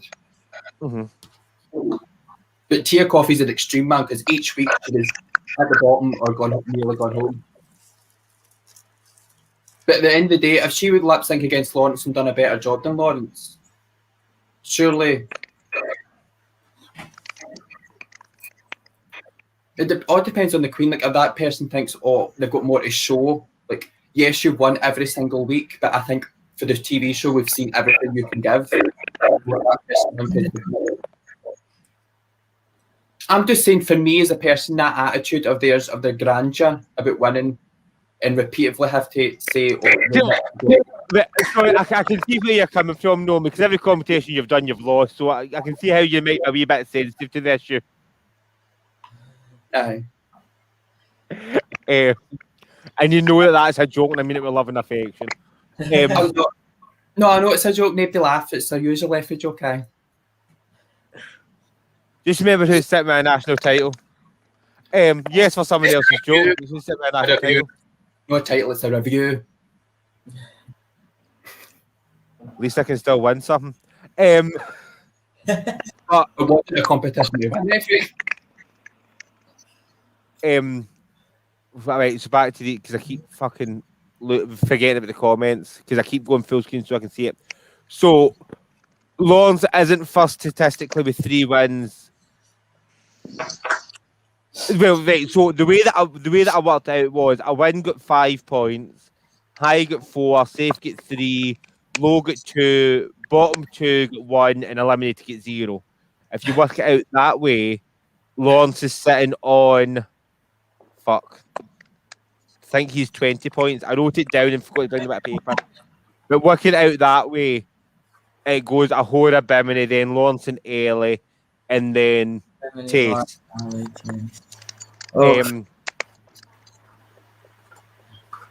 But that is assuming that you agree that Lawrence was bottom this week and that Bimini was safe rather than them both being safe.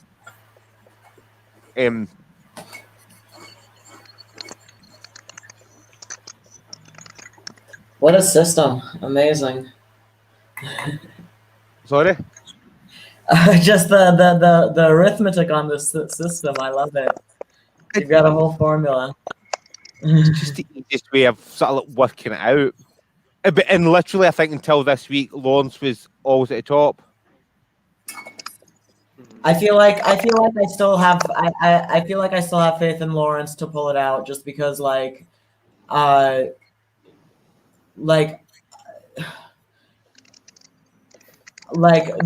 get me wrong, like Aurora and Bimini are incredibly talented and like very, very smart, like great queens. But Lawrence is hungry in a way that, like, you know, that Bimini might be, but I like Ahora's like like Ahura seems to very clearly be trying for a Villanelle edit. Lawrence came to kill these bitches, like came for blood, like, and that's been that. I feel like that hasn't really been emphasized in the narrative, because they're like, oh, like, you know, look at how, like, you know, vulnerable and insecure this person is or whatever. But like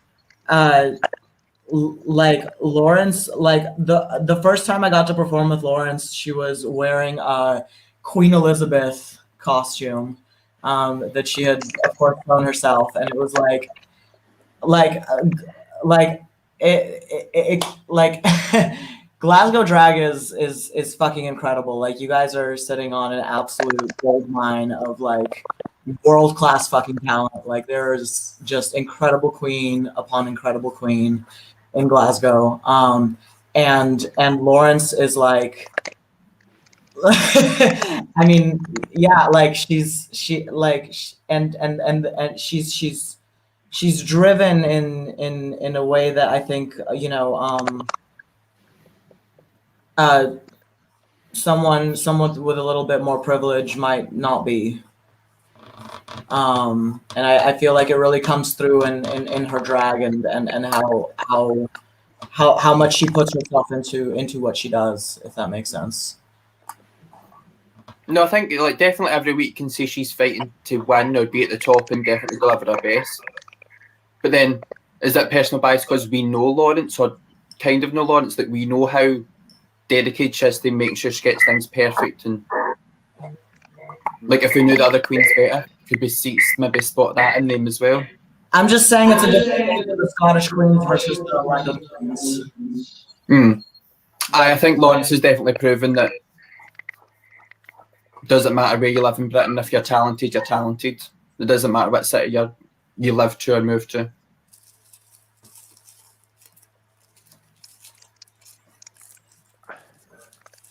Right. No, mate, Emma wants to give you an award. I know, I've seen that earlier. Right. The only thing is it you, or would it be redacted? Who's redacted? Flowjob. Oh God. Or is hers only figuring out first? I know she's done a few competitions. I couldn't. It's not something that you generally sort of keep track of. It was just when I'm like, I don't know whether it. Give me this moment, Effie. Okay, you can have a reward for losing the most competition in Glasgow. Which is the main reason why I don't bother doing competitions. I mean, I remember about who won the competition, and I'm still doing better than all the winners.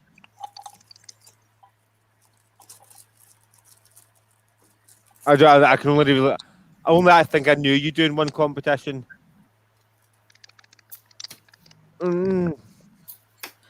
Also, sorry, I was just gonna say something about. I just remembered. I feel like Bimini's been stirring shit so much, and she's been doing it in like this really subtle way, but I don't think they want to give it to her. Because she's very there, like, trans rights. Why are you doing blackface? like she's not letting them get Yeah, away right, with it. so we're going to open that kind of worms that Raven's makeup was very dark. Whose? Raven. The makeup artist, Raven. Oh. And she was wearing like this, the headdress, the like. And that she's wearing an Like- African priestess silhouette, yeah. I don't think it was intentional. I will be honest, until about a year ago, I thought Raven was of a darker complexion. Because I think she's generally tan until someone showed pictures and when she's not self-tan and she's white on her head, just rushing. And Yeah. I think it was very dark. But is she no tanned? Like even a bit self-tanned or by the No, time? no, she's like my like I'm Russian. She's like my complexion. She's white. She's white, and she was darker than all of the black people that were in that room. and like you can see them side by side. She was wearing an African headdress. I'm not buying that it was like, oh, oops, too much tanner. Like, no, that was blackface. She does blackface. And Rue's a misogynist. Like, what are you gonna do about it? Like, I didn't like.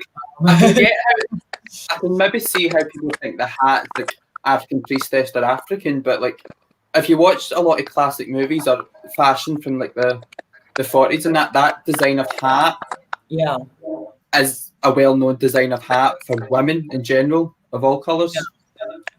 Yeah, no. I suppose it might be. I mean, maybe I'm revealing my ignorance here, but like I know it's also like there is also a reference of like this traditional African dress, and we see it in Black Panther. We see it in Star Trek: Next Generation with Whoopi Goldberg's thing, and like to me, it was very specifically reminiscent of that. Yeah, I think had the makeup not been so dark, I don't think you would have noticed the hat as much. Yeah, no, absolutely. The fact that she was However, every black when person she's standing next to Rue and is darker than Rue, yeah. So like maybe her being so dark is more of a problem than her hat. Because I think you can be inspired and celebrate other cultures without having to make yourself so dark. But if it was just a hat in general. Yeah, absolutely. The hat itself is fine. I'm just I pointing to the don't hat. think it's an issue with the hat on its own. It's more a case of with her being so dark. It's the cherry on top of ice The cream. cherry on the top. You know what I mean? See, I always thought Raven was like Latinx. So did I. I always thought she was like Cuban or Mexican or. No, I didn't know she was just white. No, like so. I thought she was like of a darker complexion naturally. But see, the thing, like, I've not seen Raven do a lot for a long time now. So any clips or things I see of her is like back in the day when she was on Drag Race, and I think she did tan then. So she looked mixed race. She looked like she was like Latinx. So like, but now, because she's so busy being a makeup artist, you don't really see her a lot in front of the camera when she's in drag. And for me, as long as I can remember Raven, she's always been that J-Lo glow. It's like that's her thing, like that glow. See, maybe it's my ignorance that I didn't notice that straight away. Yeah. I just thought that's Raven. That's what Raven looks like. Yeah.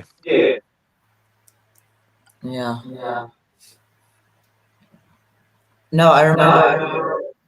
Sorry, I'm sorry. Maybe I should give it a moment to try to catch up.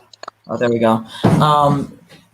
I was watching Drag Race. I've been watching the UK Drag Race. I don't because again personal investment. And I got my boyfriend into it. He had never seen Drag Race before, and he asked about Drag Kings, and he was completely gobsmacked when I told him that like there's there's no women, cis or trans. Like there's not like it's a very narrow formula.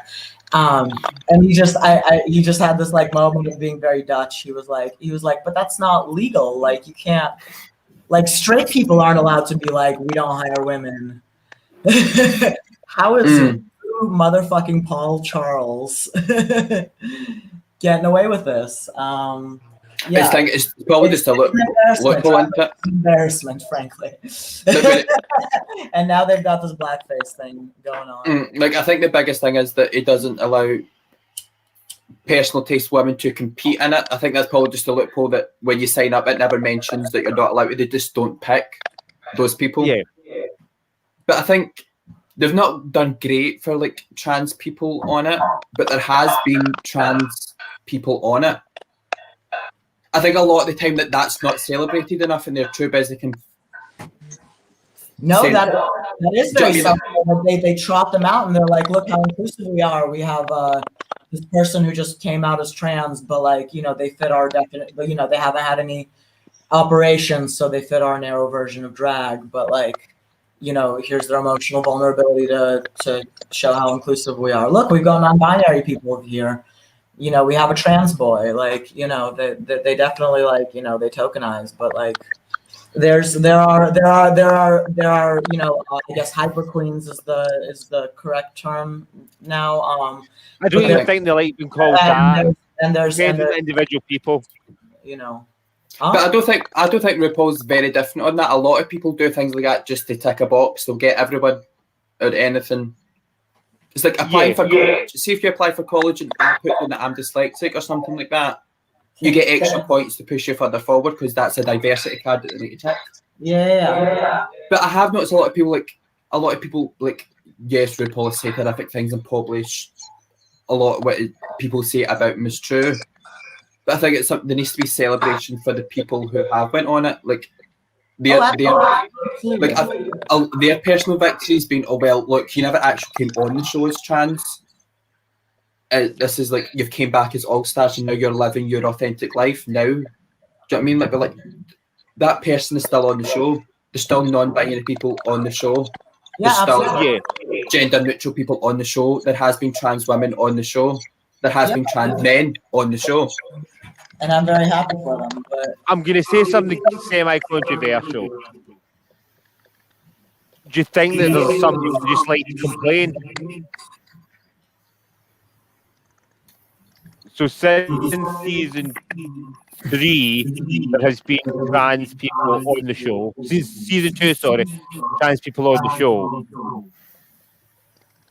But no matter how many trans people end up in the show, it never seems to be enough for some people. I think what a big problem could be is the predominantly trans women who go on the show are the women who, for quote unquote, pass, so they don't represent the full transgender journey in life. They represent one lane of it. Okay. So then do you know what I mean? Like, so people have a problem with that, but at the same time, so you're angry at they pick this person because they don't fit your ideal. Like, I mean, I'm not angry. I don't have a problem with any of the contestants. I am incredibly sincerely happy for every single person who gets their money and gets ahead through this resource. And I'm glad that it's like, and Mamaru did some things back in the day that were important, and I'm glad that like, there's this platform and it exists. But it's not a matter of like, once we've had this many trans people on the show, we can call it a day. Like, Rue has a very narrow definition of what drag is. He thinks it's women. He thinks it's men dressing up as a very narrow version of femininity, literally as well. And that shows, and it really it limits. And it's to the detriment of his own medium, because there are hyper queens and there are drag kings who would absolutely fucking destroy this goddamn show, who have been applying every year, because every year they say everyone's welcome to apply, but none of them's got, but nobody ever gets through. I wonder why that is. Like, and when you look at the trans people who have gotten through, it's the it's the people who like, excuse me, like still sort of pass as male, you know, in casual contexts, and like there's this, you know, like he's gone on, like she's gone on record saying that like she wouldn't accept a trans woman who had breast implants. Like there's like this thing, like it's No, I agree. it's dumb. It's a dumb policy, and it's detrimental, and it's embarrassing. No, I feel agree with you, but I feel agree. But there's one thing I have noticed is people always say these things, but still they support the show and they still put money in his pocket and they don't do anything to change it. Because I know for a fact there is video evidence of a contestant on Drag Race right now bad mouthing RuPaul, saying the transphobic, hateful, bigot, everything, yet is sucking up his ass to go make money off them. And the same people who are going to Twitter and will say all these things, look, it doesn't represent us, we don't get in the show, will fully do viewing parties, support the Queen, RuPaul drag tours, they will buy the merch, they will sell the merch. If people want a change to happen, they need to actually do something about it. But they do actually want to change it. Not all of them. A lot of people are quite happy the way things are because they're trying to play both sides of the coin. So they'll stand in a bar and go, RuPaul's transphobic, RuPaul's this, RuPaul's the next thing, right? But they'll still do, as you said, the viewing parties, open for the girls, apply for the show and all that. Because I mean, get your money, honey. It's not just them. There's a lot of them that make these big statements about, oh, bad RuPaul, right? I'm sorry, but is your rent not been paid by you doing viewing parties, opening for Ru girls, and doing all that? So you can't say something's the devil an advocate and then try and profit off of it. Actions speak louder than words, people. You know, you can have your opinion, but if you're going to stand in a bar shouting that RuPaul's transphobic, which whether it is or isn't, you're doing that because you know you're going to get that reaction because they've put in the bar and be like, yeah, he is, yeah, up trans rights, you know, this. But you're doing nothing to affect it. You're still quite happy to do all this stuff. And if you got a phone call tomorrow saying, oh, can you come and do this for World of Wonder? You're still going to go do it. Of course. I feel sorry for Crystal. She's standing there like, what the fuck have I got myself into? No, I really Sorry. What is that? Sorry? I'm really enjoying it because I do All agree right. with everything you're saying. Like, I'm not going to say I'm not a big fan of trans activism. Not trans activism, drag activism. Right, I think there is a place for it. There's definitely a place for drag queens to be spokespeople, figureheads, and educators within the community. Right. However, you need to sometimes pick your battles and stand by your fucking principles. Mm-hmm. So, pick your battle. So, I don't do things particularly political in that sense in drag, right? I'm politically minded in terms of it won't happen this year, which disappoints me. I will sit up all night in election night and watch the results coming in, right? And stuff like that. In terms of supporting issues, there's things that I'll support privately and things that I'll support publicly. But at the end of the day, for the style of drag that I do, my job is to come and entertain. And if you can add education into it at the same time, that's great. I'm not there to preach. No, I feel agree. I'm the same. Like I do it to like let you escape for trip. If you're a political queen, you do it and you do that. Mm-hmm. But the fact that, for me personally, the fact that I'm standing on stage as a man dressed as a woman, that is offensive to people. That is political on its own. I could stand there. That's offensive to drag queens as well, because apparently, not so much you, because I think you do something slightly more like feminine and gender illusion. I literally do cock in a frock, right? The majority, although it's a full sort of female character with a backstory, a lot of mine is based around the idea of it's an ugly bloke in a dress. right? Which means I can get away with saying certain comments to people who identify as female and people who identify as male and are generally sort of born that way. You know what I mean?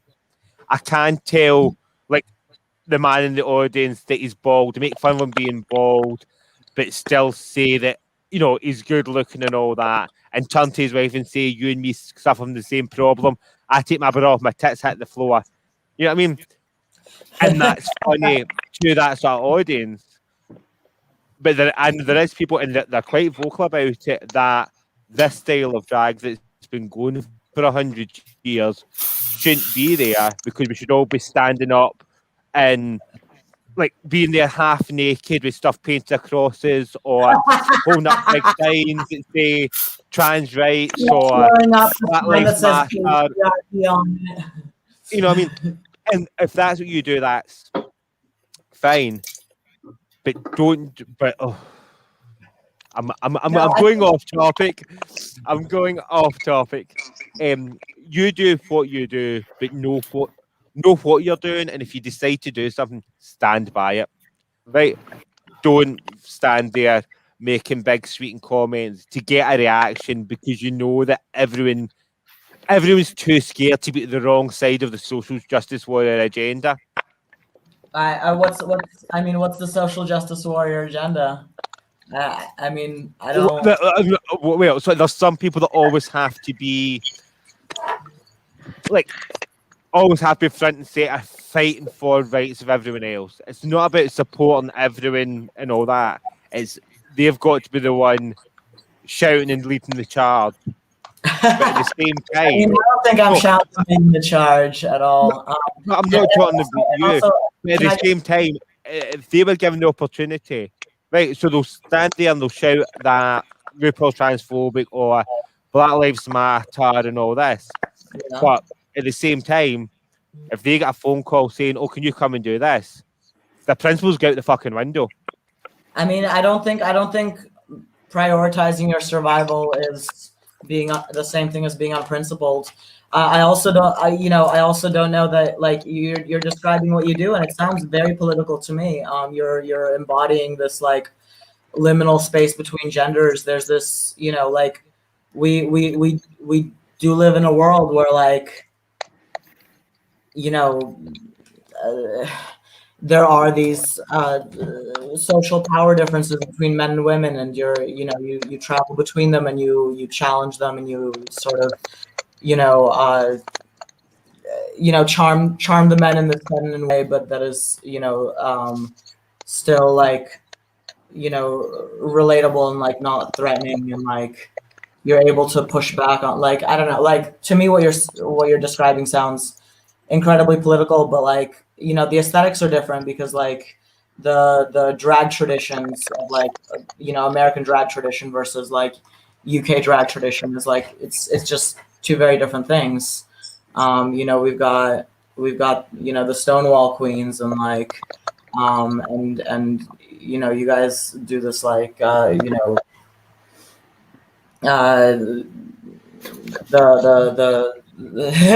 cabaret thing, like like it's a different beast, so it's got different aesthetics, but yeah, I don't know. I mean, I'm not trying to stir anything up. I just even if you are, just be honest. I'm a little bit embarrassed by what RuPaul is doing, and I don't think being critical of like I think we're allowed to be critical at this point. Oh no, I'm not saying you can't be critical. I was more commenting on also I have, again, nothing but love for everyone who's getting their dough and getting their opportunities, and especially those who keep holding the door when they're on the other side of it. No one's begrudging anyone making their money. Yeah, a human's got to eat. It's just have morals or stand by them.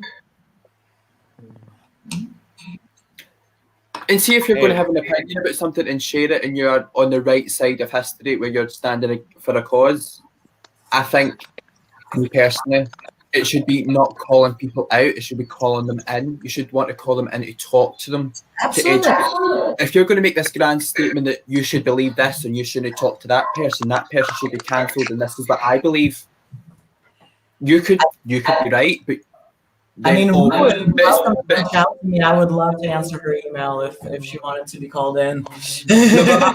I've noticed a lot of people will do this and say, "Oh, that it's not my job to educate them. It's not my job to talk to them about it." It's like, if you're going to make that statement worldwide in public, then you have some sort of duty to say, like, what you've done is completely racist, or your thoughts completely transphobic. Don't end it there.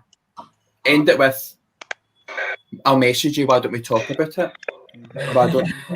I'll give you some history about it, or why don't you talk to this person? I think you should call people in for things more than...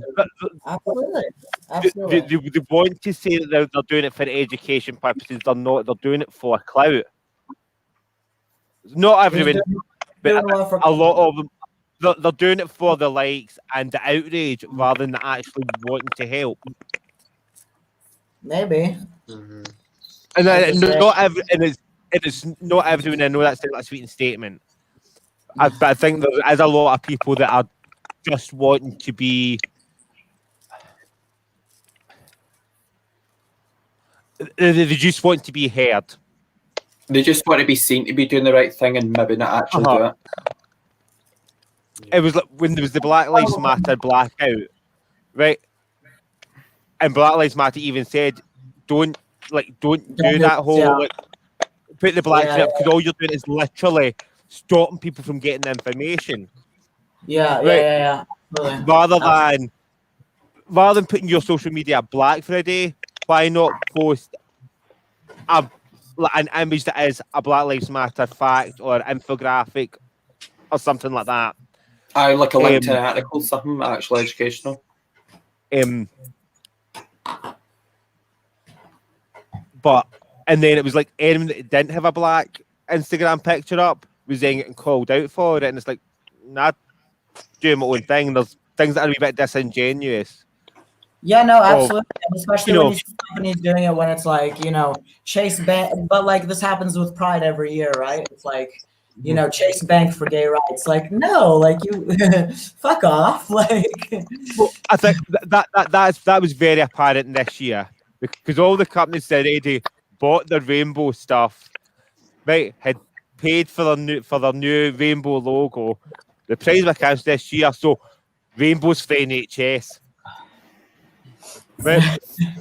How much money did any of these corporate companies give to an LGBTQI LMNOP organisation in 2020? The money that they would have gave to the Pride organisations to have their float, and many of them donated that money to a local gay charity. I don't know the statistic, but I'm going to hazard a guess that not many of them.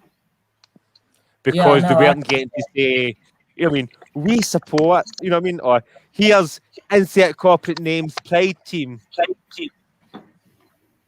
And then feel like all the people that were stupid enough to put in their diversity form that they've identified as LGBT. Yeah, then they get paraded. Third-party forms that nobody sees and you're not identified on. It's funny how they always know where you are when they need someone. Although I am proud to work for a company in my muggle job in which 50% of the paid staff identify as LGBT. Wow. What a time to be There's alive. only 4 of us at work here, so it's quite easy to get it, but still, 50% of the paid staff in the Britannia Panopticon identify as LGBT. Amazing. You got anything to say, Crystal? Sorry? You got anything to say?